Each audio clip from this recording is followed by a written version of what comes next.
नमस्कार, मैं हूं रोशनी। आप देख रहे हैं न्यूज इंडिया। खबरों की शुरुआत करते हैं विस्तार से। उत्तराखंड के ऋषिकेश में अंतर्राष्ट्रीय योग महोत्सव की शुरुआत हो चुकी है। 7 दिवसीय अंतर्राष्ट्रीय योग महोत्सव गढ़वाल मंडल विकास निगम के गंगा रिजॉर्ट में मनाया जा रहा है। कार्यक्रम का शुभारंभ मुख्यमंत्री त्रिवेंद्र सिंह रावत ने गंगा आरती से किया। वहीं इस कार्यक्रम में प्रसिद्ध सूफी गायक कैलाश खेर भी शामिल हुए। इस दौरान पर्यटन मंत्री सतपाल महाराज ने कहा कि आज के दौर में योग सभी के लिए जरूरी है। सेना के लिए भी योग जरूरी है, क्योंकि उन्हें भी अपने कार्य में एकाग्रता बनाए रखने के लिए योग का ही सहारा लेना पड़ता है।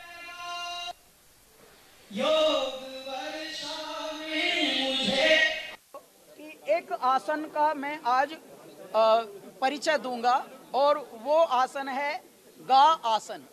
गा, अब योग को योगा कर दिया, गंगा का गंगा हटा दिया और हम अब वापस उसको गैंजेस करते हैं। अब पढ़े लिखे लोग गैंजेस, तो गैंजेस को हम गंगा करेंगे। भैया आप मेरी माँ का नाम ना बदलिए, मेरी माँ का नाम गंगा है। उत्तराखंड पर्यटन विभाग के द्वारा प्रतिवर्ष ये अंतर्राष्ट्रीय योग महोत्सव मनाया जाता है और जिसकी तिथियां भी तय हैं। 1 मार्च से और 7 मार्च तक ये योग सप्ताह मनाया जाता है। ऋषिकेश से योग राजधानी के रूप में, विश्व की योग की राजधानी के रूप में ऋषिकेश की पहचान है और तमाम योगाचार्य आज दुनिया को ऋषिकेश ने दिए हैं। भारत की पहचान दुनिया में योग के द्वारा एक विशिष्ट पहचान भारत की है। और जब हम दुनिया के देशों में जाते हैं और कई बार जब हम भारतीय परिधान में होते हैं तो वहाँ पर हमें लोग पूछते हैं, जिन देशों में हम जाते हैं, कि क्या आप योगी हैं, क्या आप योग जानते हैं।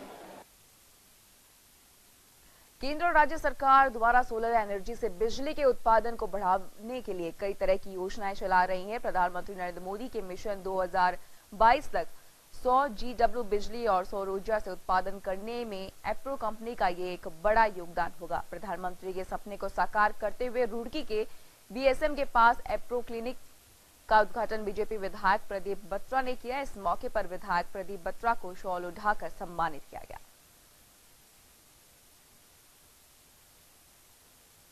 सौर ऊर्जा जो एक सपना माननीय प्रधानमंत्री जी का, मोदी जी का है, उसी श्रृंखला में जैसा कि आपको पता है कि मोदी जी ने 121 देशों को कंबाइन करके एक ग्रुप बनाया है और उनको चैंपियन ऑफ द अर्थ का अवार्ड भी लेटेस्ट मिला है। तो मोदी जी सौर ऊर्जा पे, सोलर एनर्जी पे बहुत ज़्यादा वर्क कर रहे हैं और उसी से प्रेरित होके माननीय जगदीप चौहान जी ने ये कदम उठाया है। प्रतिष्ठान यहाँ पर खोला गया है। ये एक यूनिट है इनका रिटेलर्स के लिए, जिसमें सोलर पैनल्स और सोलर इन्वर्टर्स के लिए इन्होंने यहाँ पर एक शुरुआत करी है और इसके लिए मैंने शुभकामना देता हूँ। और जो हमारा एनर्जी प्रोड्यूस करने का तरीका है सोलर से, कॉस्ट एक अप्रूव टेक्नोलॉजी और इसको इन्होंने शुरुआत करी है। मैं समझता हूँ कि इससे उनकी जनता को लाभ होगा और उनकी जो सम्राट नागरिक है इसका लाभ उठाएंगे और इसको यूज़ करेंगे और इस टेक्नोलॉजी से पोल्यूशन भी नहीं होगा और एनर्जी भी वेस्ट नहीं होगी। कंपनी की फिलोसफी 2 है, जो सबसे पहला है कि टेक्नोलॉजी और दूसरा है नॉलेज शेयर करना। और जैसे कि आप लोगों को पता है कि जनरली क्लिनिक डॉक्टर्स के होते हैं और डॉक्टर की क्लिनिक में जब मरीज जाता है तो उसका प्रॉपर तरीके से वो पूरा क्वेश्चन पूछ के उसको उसकी बीमारी के बारे में पूछा जाता है और प्रिस्क्रिप्शन लिखता है और ज़रूरत पड़ने पे टेस्टिंग भी कराता है। वैसे ही हमने इस सोलर क्लिनिक को बनाया है और हमारा ऑब्जेक्टिव ये है कि कस्टमर की रिक्वायरमेंट को प्रॉपर समझना, उसके अनुसार प्रोडक्ट को डिज़ाइन करना और उसके अनुसार उस प्रोडक्ट को उपयुक्त इंस्टॉलेशन करना और ये इंश्योर करना है कि उसको प्रॉपर रिटर्न ऑफ इन्वेस्टमेंट मिले उसका।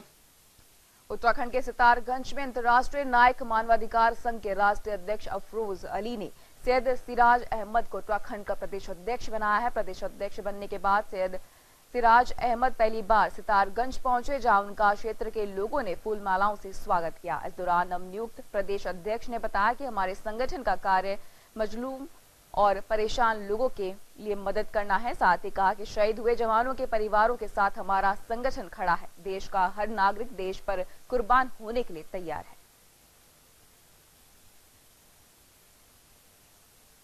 राष्ट्रीय न्यायिक मानव अधिकार संघ जो है, ये मुझे जनाब श्री अफरोज अली जो कि ये पूरे राष्ट्रीय अध्यक्ष हैं, उन्होंने मुझे प्रदेश अध्यक्ष बनाया और उन्होंने इसलिए बनाया क्योंकि मैं यहाँ पर भी पहले जो है वो लोगों की खिदमत किया करता हूँ और सेवाएं किया करता हूँ।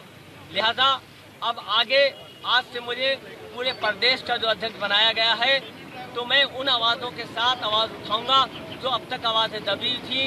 हर जो अन्याय लोगों के साथ होता है इंशाअल्लाह ताला उनके साथ न्याय होगा। नैनीताल में आने वाले त्योहार और एयर अटैक के बाद सुरक्षा के मद्देनजर आज नैनीताल कोतवाली में एएसपी ने आम जनता और अलग अलग समुदाय के प्रतिनिधियों के साथ वार्ता की गई, जिसमें शहर की कई समस्याओं को लेकर चर्चा की गई, जिसमें आने वाले त्योहार और शांति व्यवस्था को लेकर जनप्रतिनिधियों को जागरूक किया गया। एयर अटैक के बाद नैनीताल आने वाले बाहरी व्यक्तियों की उपकरण द्वारा चेकिंग की जाएगी। साथ ही शहर के आसपास सभी होटलों में सघन चेकिंग अभियान चलाया जाएगा। आज हम लोगों ने पब्लिक मीटिंग रखी थी जिसमें पुलिस और पब्लिक का इंटरेक्शन हुआ। पब्लिक के सभी जो रिप्रेजेंटेटिव्स हैं अलग अलग कम्युनिटी से वो भी आए हुए थे। इसमें कई प्रॉब्लम्स पे हम लोगों ने काम करने की सोची है जो ऑलरेडी चल भी रहा है, लेकिन उसको रीइंफोर्स करेंगे। और एक तो सत्यापन, जो भी बाहर का व्यक्ति यहाँ पे आ रहा है, रह रहा है, चाहे एज ए लेबरर या किसी ऑक्यूपेशन के लिए, उसका सत्यापन के लिए हम लोग एक अभियान चलाएंगे। यहाँ की पब्लिक वैसे पूरी तरीके से हमारे सहयोग में है और हमारे साथ जुड़ी हुई है, तो यहाँ पे एकदम पीस है और इनको पब्लिक को अवेयर भी करा गया है। प्लस पुलिस जो है पब्लिक के कॉन्फिडेंस के लिए और सिक्योरिटी के लिए हर जगह तैनात भी है। उत्तराखंड के पिथौरागढ़ में निर्माणाधीन ऑल वेदर रोड में बड़ा हादसा हो गया है, जहां घाट पिथौरागढ़ राष्ट्रीय राजमार्ग में मटेला के पास रोडवेज की बस पर भारी बोल्डर जा गिरा। बोल्डर गिरने से बस में सवार 10 यात्री गंभीर रूप से जख्मी हो गए, जिनका इलाज जिला चिकित्सालय में चल रहा है। वहीं 3 घायलों की हालत नाजुक बनी हुई है। प्रशासन का कहना है कि अगर जरूरत पड़ी तो गंभीर घायलों को हेलीकॉप्टर की मदद से हायर सेंटर भेजा जाएगा। कुल 33 लोग बस में सवार थे, जिनमें से 21 लोगों को हल्की फुल्की चोटें लगने की सूचना आई थी, जिसमें से सभी लोगों को उपचार लगभग वहीं पे दे दिया गया था। इंजेक्शन वगैरह और first aid on the spot he ambulance ने पहुंच के डॉक्टर्स ने प्रोवाइड करा दिया। 10 लोगों को डिस्ट्रिक्ट हॉस्पिटल के लिए रेफर किया गया। प्रधानमंत्री नरेंद्र मोदी के संगठन से लाइव संवाद कार्यक्रम में उद्घाटन के मुख्यमंत्री त्रिवेंद्र सिंह रावत, हरिद्वार सांसद डॉक्टर रमेश पोखरियाल निशंक सहित कई बीजेपी नेता उपस्थित रहे। इस दौरान मोदी को सुनने के लिए काफी संख्या में बीजेपी कार्यकर्ता उपस्थित रहे।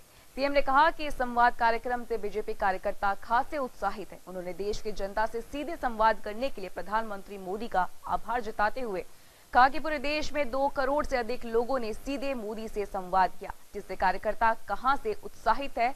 उन्होंने कहा कि भले ही जिला हरिद्वार के कार्यकर्ताओं से पीएम ने कोई सवाल न पूछा हो, लेकिन फिर भी सब में उत्साह है।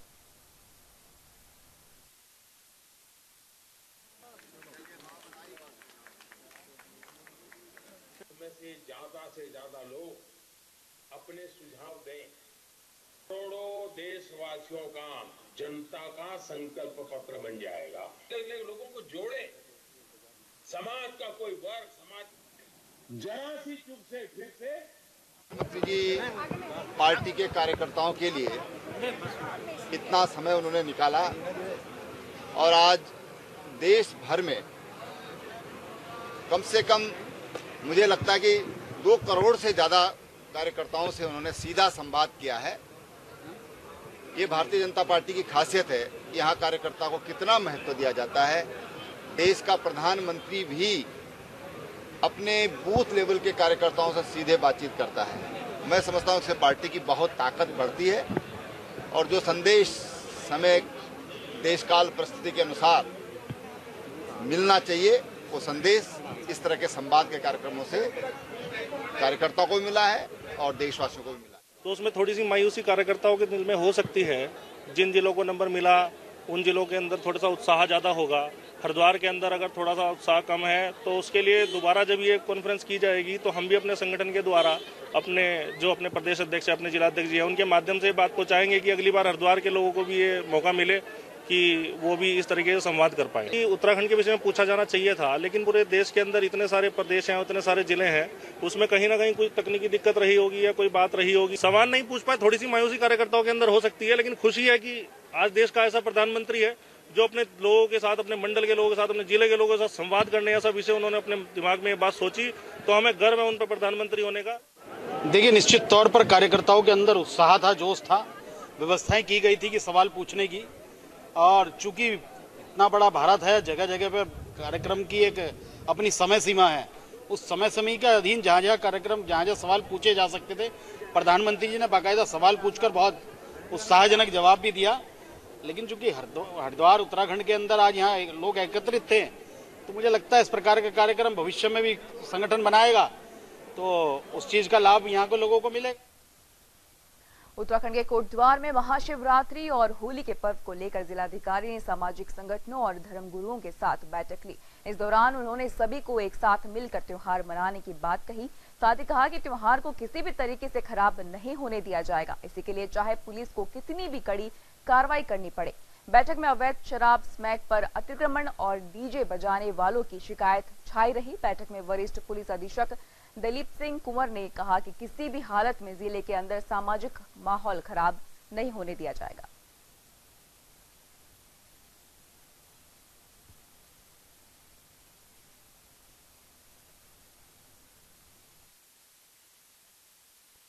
उन्होंने उठाया है, उन सारे बिंदुओं को मैंने नोट कर लिया है। नशा के संबंध में, ट्रैफिक के संबंध में, भारी वस्तुओं के सत्यापन के संबंध में, या जो डीजे के संबंध में, इन सारे बिंदुओं को हमने नोट कर लिया है।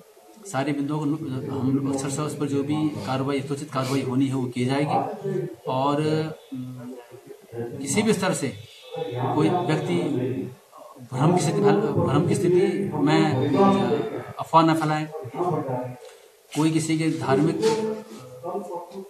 यहाँ क्षेत्र के धार्मिक स्वार्थ को कोई खराब न कर पाए, या किसी के धार्मिक जो भी इसकी मान्यताएं हैं उसको ठेस न पहुंचाए। इन सारे बिंदुओं पर हम लोग यहाँ चर्चा करने का आशय था। रुद्रप्रयाग में लोक निर्माण विभाग गांवों में सड़कों का जाल बिछाकर बड़े पैमाने पर ग्रामीणों की खेती को नष्ट कर रहा है और उसके बाद सालों गुजर जाने के बाद भी ग्रामीणों को उनकी खेती का मुआवजा नहीं मिल पा रहा है। जनपद के सबसे बड़ी ग्राम सभा बावई के ग्रामीण काफी दिनों से परेशान है। बता दें, परेशान ग्रामीण जिलाधिकारी के जनता दरबार से लेकर लोक निर्माण विभाग तक फरियाद करते करते थक चुके हैं, लेकिन अभी तक कोई नतीजा सामने नहीं निकला है। अभी तक आज भी सिर्फ यही हुआ है कि आश्वासन मिला है। जब तक नहीं मिला हमें कोई विश्वास नहीं है कि पैसा मिलेगा। मुआवजा तो अलग बात है। हमारा मैं अभी अगली जनता दरबार में आया भी था, तो मैंने उस पर एक बात करी थी, हमारा खेत जब से कटा है उस खेती का आज तक का जो किसान खेती करता उसका जो अनाज होता था उसका कौन देगा? ये तो मुआवजा मिल रहा है 10 साल बाद। 10 साल पहले जो खेती होनी थी उसका पैसा कौन देगा? तो जब भारत पाकिस्तान के बीच चल रहे तनाव को लेकर जहां सीमाओं पर जनाब तैनात है, वहीं उनके परिजन लगातार उनका हौसला बढ़ा रहे हैं। जम्मू कश्मीर के अखनूर में तैनात जवान सत्यप्रकाश के पिता पूर्व सैनिक पान सिंह रावत का कहना है कि जो भी जवान बॉर्डरों पर तैनात हैं, वो डटकर दुश्मन का मुकाबला करे ताकि बार बार ऐसी परिस्थितियों से कभी भी जूझना ना पड़े। वहीं राजौरी में तैनात जवान संजय रावत की मां भगवंती का कहना है कि जिस तरह से मैं उसकी मां हूं, उसी तरह से भारत माता सबकी मां है, इसलिए मेरा आशीर्वाद उनके साथ है।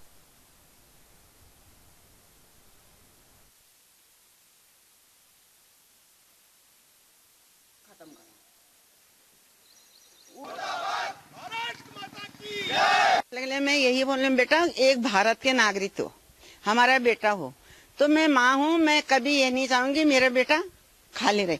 भारत सरकार की ड्यूटी तो पूरी करनी है और तभी देश है और तभी मैं माँ बनूं, माँ हूँ। जैसे बोलते हैं कि एक भारत की माता माँ के समान है, एक गाय माता को माता के समान है, धरती माता भी माता ही है और एक दुर्गा माता भी माता ही होती है। तो जब पाकिस्तान को मुंह तोड़ के जवाब देंगे तभी मैं शांति है। हमें भाई इतना ही बोलना है अपने बच्चों को, या हमारे जो सैनिक डटे हुए हैं वहाँ पर बॉर्डर पर, हम ये चाहते हैं कि हमारे जो सैनिक हैं वो बिल्कुल मुस्तैदी से रहें और मुस्तैदी से उनका जवाब दें। जैसे अभी फाइटिंग फोर्स ने जो है ये गिराया है, एक उनका फाइटर गिराया है, तो हमें बड़ी खुशी हुई उसमें। ये नहीं कि हमारा बेटा उस बॉर्डर पर है तो हमें भी तकलीफ हो, ऐसा कुछ नहीं है। हम ये चाहते हैं कि हर जवान हमारा बिल्कुल तैनात रहे और हर जवान हमारा। उत्तराखंड के हल्द्वानी एमबी पीजी कॉलेज में वार्षिक उत्सव का आयोजन किया गया, जिसमें राष्ट्रीय अनुसूचित आयोग के सदस्य डॉक्टर स्वराज विद्वान ने शिरकत की। कार्यक्रम में उन्होंने कहा कि उत्सव के माध्यम से विद्यार्थियों को किताबी ज्ञान के अतिरिक्त अर्जित किए गए व्यवहारिक ज्ञान, देश की संस्कृति, कला एवं परंपराओं को अर्जित ज्ञान एवं हुनर को दिखाने का अवसर मिलता है। इसके साथ ही उन्होंने सभी विद्यार्थियों से अनुशासित रहते हुए शिक्षा ग्रहण करने के साथ ही सामाजिक कार्यों में महत्वपूर्ण भूमिका निभाने के लिए उत्साहित किया।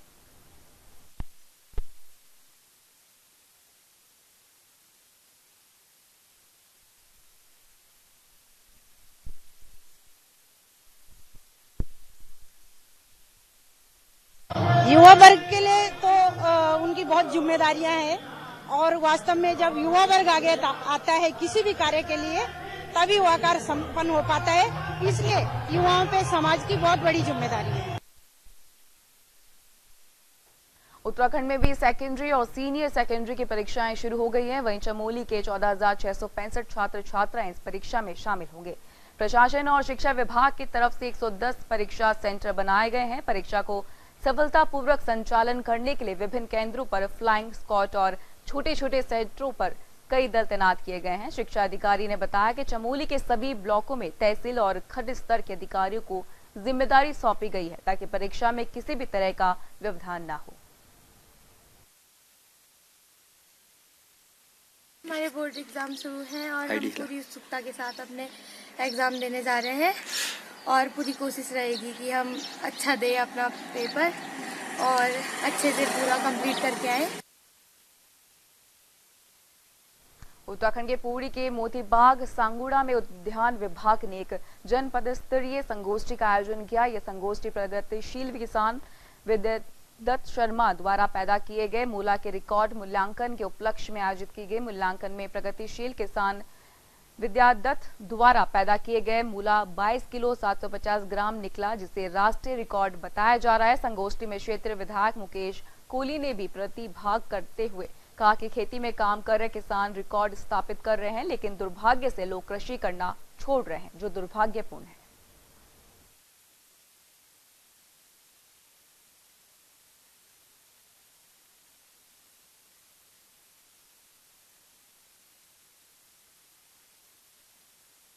बुजुर्ग आदमी 85 साल के इतनी खेती कर रहे हैं, इतने किलो के मूले उगा रहे हैं, यहाँ पे क्या नहीं हो सकता है? तो आजकल के जो नवयुवक के बच्चे वगैरह ये भी उनसे कुछ मतलब सीख सकते हैं, बहुत कुछ हो सकता है। एक 85 वर्ष का व्यक्ति युवाओं को प्रेरणा दे रहा है, इस क्षेत्र के तमाम लोगों को प्रेरणा दे रहा है। और जैसे मैंने पहले भी कहा है कि पंडित विद्यादत्त शर्मा जी ने इतना बड़ा काम किया है, ये युवाओं को प्रेरणा देने का काम है। लेकिन जिस तरीके से क्षेत्रीय जनता द्वारा ये बताया गया है कि इस चीज़ का कोई प्रचार प्रसार हुआ ही नहीं, और तमाम यहाँ पर कम से कम 10-20 जो इस क्षेत्र के लोकल लोग हैं उन्होंने बताया कि आज सुबह ही उनको पता लगा और तब जाके वो लोग यहाँ पे थोड़े बहुत इकट्ठा हुए हैं। उत्तराखंड के विकास नगर में भाजपा के मेरा बूथ सबसे मजबूत कार्यक्रम के तहत संगठन संवाद का आयोजन किया गया, जिसमें भाजपा कार्यकर्ताओं के द्वारा प्रधानमंत्री नरेंद्र मोदी से टीवी के माध्यम से सीधा संवाद किया गया। आपको बता दें कि उत्तराखंड के वित्त एवं संसदीय कार्य मंत्री प्रकाश पंत और विकास नगर विधायक मुन्ना सिंह चौहान भी मौजूद रहे। एक ऐतिहासिक शुरुआत आज की है और उन्होंने पूरे देश भर में 15,000 स्थानों पर एक साथ संवाद किया। लगभग 10 करोड़ से अधिक कार्यकर्ताओं ने इस कार्यक्रम को देखा है। वहीं दूसरी ओर ऐसे 10 हमारे प्रदेश हैं जिन प्रदेशों के कार्यकर्ताओं से उन्होंने उनकी इच्छाएं पूछी हैं और उसके माध्यम से उन्होंने उनकी जो अपेक्षाएं थी, जो उनकी क्वेरी। उत्तराखंड में लगातार हो रही बर्फबारी से जनजीवन अस्त व्यस्त है, तो वहीं मौसम विभाग का कहना है कि पहाड़ के कुछ इलाकों में अगले 36 घंटों के दौरान शीतलहर चल सकती है। मौसम विभाग ने शीतलहर चलने के आसार देखते हुए चेतावनी जारी की है।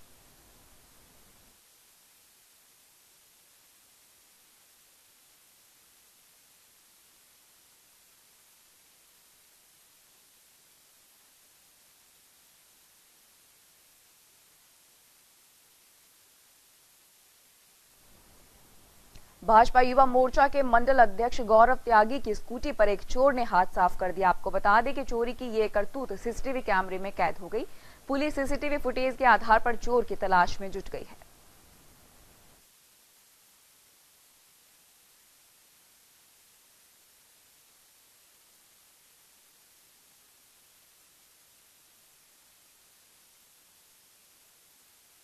आपको बता दें, साफ तौर पर देखा जा सकता है कि किस तरीके से एक युवक स्कूटी का लॉक तोड़कर एक्टिवा को फरार करने के चक्कर में नजर आ रहा है। आपको बता दें, पूरी वारदात सीसीटीवी कैमरे में कैद हो गई है। पुलिस ने मुकदमा दर्ज कर चोर की तलाश शुरू कर दी है।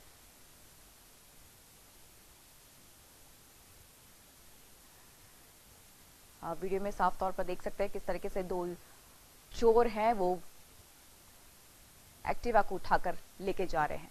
युवा मोर्चा मंडल के अध्यक्ष की ये स्कूटी है जिसे चोरों ने फरार कर लिया है। पुलिस ने मुकदमा दर्ज कर चोर की तलाश शुरू कर दी है।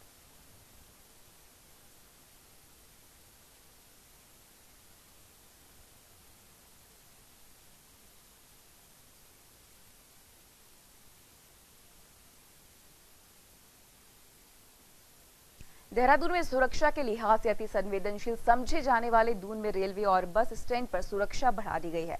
2 दिन से रेलवे स्टेशन में आने जाने वाले हर यात्री पर पुलिस बारीकी से नजर रख रही है। हर तरफ जीआरपी और आरपीएफ के जवान तैनात है। जानकारी के मुताबिक संदिग्ध वस्तुओं से निपटने के लिए बम निरोधक दस्ता भी मुस्तैद है। आपको बता दें कि दून स्टेशन सबसे संवेदनशील है और पुलिस गश्त कर रही है। इसके अलावा दून में एंट्री और एग्जिट पॉइंट पर चौकसी बढ़ा दी गई है।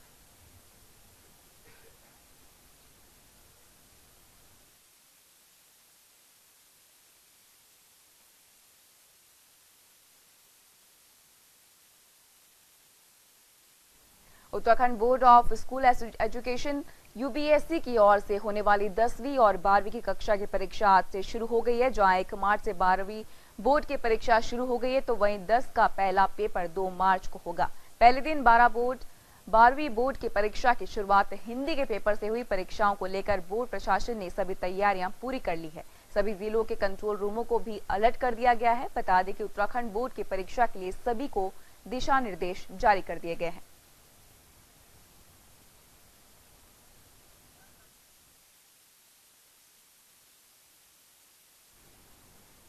इस बुलेटिन में फिलहाल इतना ही। आप देखते रहिए न्यूज़ इंडिया। नमस्कार।